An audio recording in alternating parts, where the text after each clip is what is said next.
అందరికీ నమస్కారం. నా పేరు Anil Kumar Yadav Deshmukh. Welcome to our YouTube channel. Pawan Kalyan గారి నిర్ణయాన్ని వ్యతిరేకిస్తున్నాను అని చెప్పి నేను ఒక వీడియోని పోస్ట్ చేసిన. దాని కింద మనోళ్ళు ఒక 50 to 60% నెగిటివ్గా రియాక్ట్ అయ్యారు నా మీద. యాజ్ యూజువల్గా టీడీపీకి సంబంధించిన spokes person Rajesh Mahasena TDP నిర్ణయాన్ని నేను వ్యతిరేకిస్తున్నాను అని చెప్పి సేమ్ థంబ్నెయిల్ తోటి ఒక వీడియో పోస్ట్ చేసింది. దాని కింద 99.999% టీడీపీ ఫ్యాన్స్ అంతా అతనికి సపోర్ట్గా కామెంట్స్ రాశారు. ఆ వీడియోలో అతను చేసిన డిమాండ్ ఏందయ్యా అంటే, మా నారా లోకేష్ గారిని డిప్యూటీ ముఖ్యమంత్రిని చెయ్యాలి, ఆయనకి అన్ని రకాల అర్హతలు ఉన్నాయని.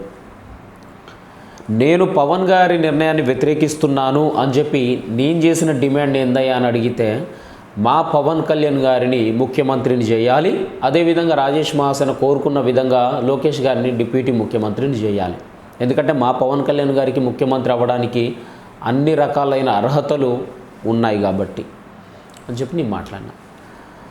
దాని కింద వచ్చిన కామెంట్లు మనోళ్ళే. పవన్ కళ్యాణ్ గారు తీసుకున్న నిర్ణయాలు 1000% కరెక్ట్ అట.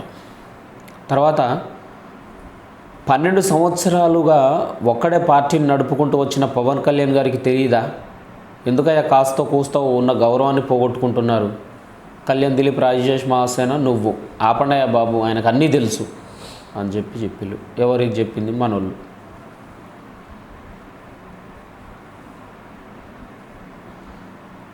తర్వాత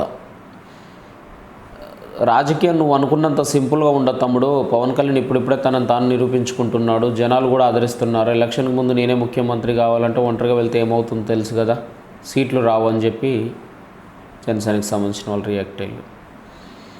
తర్వాత అరే నువ్వే కదరా గేమ్ చేంజర్ మూవీ బాగాలేదన్నావు అని కూడా అన్నారు. తర్వాత ఇంకోడు, ఎవరు నువ్వు, నీకేంటి సంబంధం, అవసరమైతే తెలంగాణ రాష్ట్రంలో ప్రభుత్వం ఉంది కదా దాని గురించి మాట్లాడుకో అని కూడా మనోళ్ళు అన్నారు. అదే రాజేష్ మహాసేన కింద వచ్చిన పాజిటివ్ కామెంట్స్ అన్నీ చూస్తే వాళ్ళంతా టీడీపీ వాళ్ళు, నెగిటివ్ కామెంట్స్ కూడా వచ్చినాయి, వాళ్ళంతా జనసేనకు సంబంధించిన వాళ్ళు. మన దాంట్లో ఉన్న దౌర్భాగ్యం ఏంటంటే, మరి మనోళ్ళకు మాటలు అర్థమవుతాయా కావా, ఆ మాటల వెనకున్న మర్మం ఏందనేది అర్థం కాదా, లేకపోతే తెలిసే కావాలని మనోళ్ళు మన మీద ఇట్లా పగబట్టినట్టు కామెంట్ రాత్రో నాకు అర్థం కాదు. ఒక మనిషికి అంటే పవన్ కళ్యాణ్ గారంటే మాకు ఇష్టం అని చెప్పితేనే పాజిటివ్ కామెంట్స్ వస్తాయి. పవన్ కళ్యాణ్ జోలికి ఎవడొచ్చినా వదిలిపెట్టను అని అటాక్ చేస్తే నెగిటివ్ కామెంట్స్ వస్తాయి. నువ్వు మా పవన్ కళ్యాణ్కి ఏమన్నా అయితే చూసుకుంటాను దానికి మేము ఉన్న అభిమానులు, ఆయన తెలవదా ఎట్లా సేఫ్గా ఉండాలో, నువ్వు ఆయనను రక్షించాలా బోగడ కానీ అని చెప్పి తిడతారన్నమాట.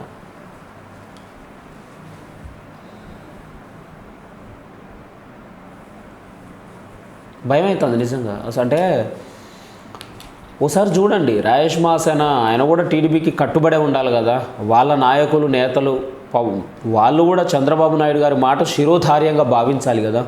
చంద్రబాబు నాయుడు గారు చాలా క్లియర్గా క్లారిటీగా ఈ రాష్ట్రానికి ఒకడే సీఎం, ఒకడే డిప్యూటీ సీఎం, ఒకడే ఐటీ మినిస్టర్ అని చెప్పి నిర్ణయం తీసుకున్నాడు. ఆ ప్రకారంగా వాళ్ళు ఏదైతే ఆ రోజు నాడు ప్రభుత్వం స్థాపించినప్పుడు వాళ్ళు నిర్ణయాలు తీసుకున్నారో కట్టుబడి ఆ విధంగానే ముందుకెళ్తాం. మధ్యలో టీడీపీ వాళ్ళకు కానీ, లేకపోతే రాజకీయ నాయకులకు కానీ, లేకపోతే స్పోక్స్ పర్సన్లకు కానీ, కార్యకర్తలకు కానీ అనిపించిన విషయాలు వాళ్ళు పబ్లిష్ చేసినప్పుడు వాళ్ళ వెనుకున్న క్యాడర్ అంతా పబ్లిక్ అంతా వాళ్ళకి సపోర్ట్ చేస్తుంది, వాళ్ళ టీడీపీ వర్గం అంతా.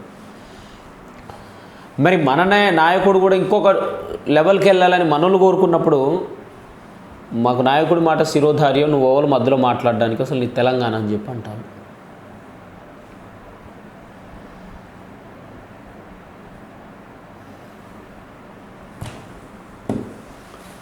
మొన్న నేను మాట్లాడింది, రాజేష్ మహాసేన మాట్లాడిండు, ఐటీ మినిస్టర్ ఉన్నోని తీసుకొచ్చి డిప్యూటీ సీఎం చేయాలంటారు. ఇదెక్కడి చర్యలు? ఆల్రెడీ పవన్ కళ్యాణ్ గారు చేస్తూ ఉన్నారు, కావాలని అదే పోస్టింగ్ ఎందుకు తీసుకురావాలా? ఐటీ మినిస్టర్ కంటే గొప్పగా ఇంకేముంటుంది? గతంలో కేటీఆర్ ఎట్లా ఎస్టాబ్లిష్ అయ్యిండు? ఇప్పుడు కేటీఆర్ పొజిషను లోకేష్ పొజిషన్ రెండు ఒకటే కదా. ఆయన ముఖ్యమంత్రి కొడుకే, ఈయన ముఖ్యమంత్రి కొడుకే. అట్లని చెప్పి కేటీఆర్ని తీసుకుపోయి డిప్యూటీ ముఖ్యమంత్రిని చేసుకోలేదు కదా కేసీఆర్. బీఆర్ఎస్ కార్యకర్తలు కూడా ఏ ఒక్కడు కూడా మావాడిని డిప్యూటీ సీఎం చేయని చెప్పి అనలే కదా. గతంలో డిప్యూటీ సీఎం ఎవరు మనకు ఈయన అనుకుంటా, మన రాజయ్య ఎవరు ఉన్నారు, రాజయ్య అని ఇంకొక ఆయన ఉన్నారు, 2-3 ఉన్నారు బీఆర్ఎస్లో. అందులో వీళ్ళు లేరు, మన కేటీఆర్ లేడు. వీళ్ళు కూడా డిమాండ్ చేయలేదు.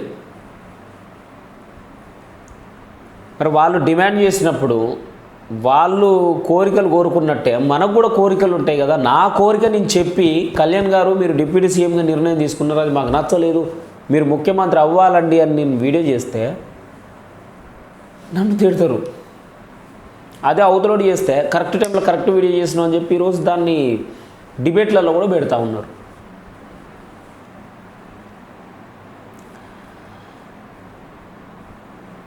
అంటే ఏం మాట్లాడాలో నాకు అర్థం కావట్లేదు నిజంగా. అసలు మనల్ని ముందుకు పోనీయకుండా, ముందుకు పోకుండా అవతలోడు ముందుకు పోతా అంటే వాడిని మాత్రం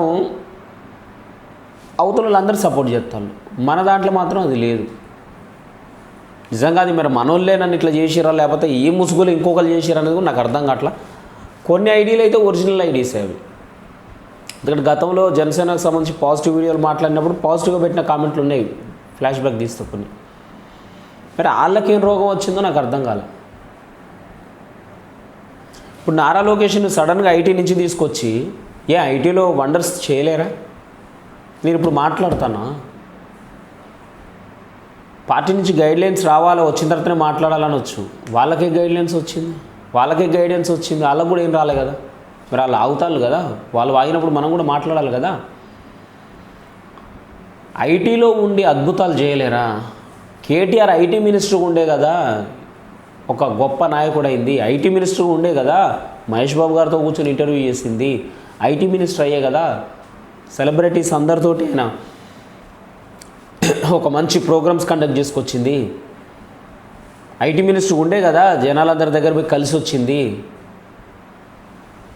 డిప్యూటీ ముఖ్యమంత్రి అనేది ఎందుకు వస్తుంది ఇక్కడ? పవన్ కళ్యాణ్ గారు చేసే మంచిని కొద్దిసేపు ఆపేద్దాం, ఊహలకు అందని చర్యలు తీసుకొస్తాడు కాబట్టి దాన్ని కొంచెం మనం కవర్ చేసేద్దాం, జనాల్ని కొద్దిసేపు మభ్య పెడదాం. ఎందుకంటే ఎవరు ఊహించలే కదా పవన్ కళ్యాణ్ డిప్యూటీ సీఎం ఉండి ఏదో నామకే వాస్తుగా పొజిషన్ వచ్చింది, అందులో కూర్చున్నాం, మంచిగా డిప్యూటీ సీఎం అనే బోర్డు ఉన్నది, మంచి చైర్ ఉంది, ఆఫీస్ ఉంది, అందులో నుంచి ఒక 4-5 ట్విట్టర్ పోస్టులు, దాంట్లో నుంచి ఒక 4-5 రీట్వీట్లు, 4 ఇన్స్టా స్టోరీలు, 10 ఎలివేషన్ వీడియోలు, ఇంతవరకు ఎక్స్పెక్ట్ చేసేవాళ్ళు అందరూ. కానీ సుఖాలను వదిలిపెట్టి గీఫీసు మొత్తాన్ని పక్కన పెట్టి చెప్పులు కూడా వదిలిపెట్టి చెమట బట్టలతోటి ఎర్రటెండల చెప్పులు లేకుండా తిరుగుతూ ఉన్నాడు. కాబట్టి అందరికంటే ముందు అన్ని శాఖలకి కూడా ఆయన అడుగేసి అక్కడ ఏ తప్పు జరిగినా అందరికంటే ముందు పోయి మాట్లాడి దానికి సమస్యకి పరిష్కారం చూపించి, తిరుమలలో 6 ప్రాణాలు పోతే రెస్పాండ్ అవ్వడమే కాకుండా మీడియా ముఖంగా క్షమాపణ కోరడమే కాకుండా క్షతగాత్రుల దగ్గరికి వెళ్ళి వాళ్ళ పాదాల మధ్యలో కూర్చొని చేతులు జోడించి నమస్కరించి మీరంతా నన్ను క్షమించండి అమ్మలు, తప్పైంది తల్లులు అని చెప్పి దండం పెట్టి పవన్ కళ్యాణ్ రిక్వెస్ట్ చేస్తాడని ఎవడు అనుకోలే. అట్లా చేసిన వీడియోలు నాకు మా ఫ్రెండ్ నవీన్ గారు, అడు ఐటీ జాబ్ సాఫ్ట్వేర్ ఆడు నాకు ఆ వీడియోని షేర్ చేసి ఎందుకు మాట్లాడలేరా దీని గురించి నువ్వు అంటాడు అన్నాను. అంత జనాల్లోకి చొచ్చుకుపోతాడు పవన్ కళ్యాణ్. వాడు ప్రభాస్ ఫ్యాన్ మావాడు. జనాల్లోకి పవన్ కళ్యాణ్ అంత భయంకరంగా చొచ్చుకుపోతాడు. అలాంటి వాడిని ఎట్లా ఆపాలా? ఇలాంటి సరే లోకేష్ మీ భవిష్యత్ అవ్వచ్చు, మీ ఉజ్వల భవిష్యత్తు అవ్వచ్చు, మీ ఆశా కిరణం అయి ఉండొచ్చు, మీ రవి సూర్యుడై ఉండొచ్చు, ఏదైనా అయి ఉండొచ్చు. దానికి చంద్రబాబు గారు, పవన్ కళ్యాణ్ గారు నాడు పొత్తులు పెట్టుకునేటప్పుడు తీసుకున్న నిర్ణయాలతో పాటుగా విజయం సాధించిన తర్వాత జరిగిన చర్చలకి అనుగుణంగానే వాళ్ళకి పదవులు అనేవి నిర్ణయించి ఉంటారు. ఎవరికి ఏ శాఖ అనేది ఆనాడే డిసైడ్ అయ్యింది. ఒకవేళ లోకేష్కి అర్హత ఉంటే ఆ లెక్క ప్రకారమే అతనికి డిప్యూటీ సీఎంఏ రావచ్చు, లేకపోతే సీఎంఏ రావచ్చు, పిఎం కూడా రావచ్చు. కానీ మీరు ఇంత మంచి పనులు చేస్తుంటే డిప్యూటీ సీఎం చేయాలి. డిప్యూటీ సీఎం ఆల్రెడీ తను చేయాల్సిన పని కంటే ఎక్కువ పని చేస్తూ ఉన్నాడు. అలాంటి పదవిలోకి తీసుకుపోయి ఈయనను కూడా పెట్టాలి. ఇద్దరు డిప్యూటీ సీఎంలు ఉండొచ్చు. గతంలో మాకు వైసీపీలో ఉన్నారు కదా 5. గతంలో లాగా చేద్దామంటే మళ్ళీ గతంలాగా రిజల్ట్ వస్తుంది. మరి గతంలో వైసీపీ 151 వచ్చింది, మొన్న 11 వచ్చింది. మరి మనకు కూడా 134, 135 వచ్చినట్టున్నాయి మన టీడీపీకి. తర్వాత ఎందుకు ఇది అని చెప్పి అడిగినందుకు నా మీద థ్యాంక్ యూ. జై హింద్.